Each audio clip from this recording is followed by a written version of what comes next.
氣涼涼地啊，最適宜咧就係跑步㗎啦。咁又係10公里嘅賽事。咁今次咧就喺天水圍濕地公園對開舉行嘅，以濕地公園路作為起點，經屏廈路、紅志水橋田心路折返起點作為終點㗎。咁啊，賽事咧有接近4500人參加，競爭係好激烈㗎。女子組方面呢，就有好多香港觀眾都熟悉嘅姚潔貞啦，同埋英國選手羅莉啊。男子組咧就有上屆冠軍香港隊嘅紀嘉文助陣。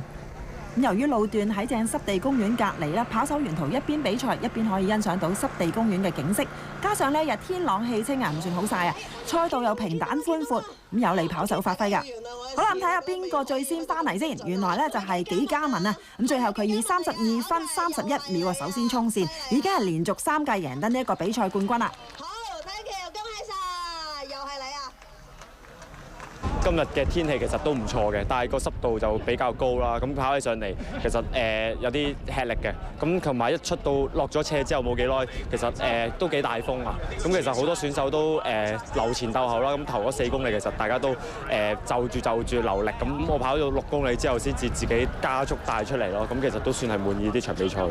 而家備戰都算係進行到一半咯。咁其實個耐力啊、個量啊，其實都加咗好多。咁希望去到12月嘅時候，可以上到30至40公里，咁希望可以跑全馬嘅時候，希望冇咁吃力啦，同埋唔會有撞牆咁嘅情況發生。女子組方面啊，姚潔貞就以36分34秒衝線。嗱，出年呢，佢會第一次參加全馬，覺得自己而家狀態如何呢？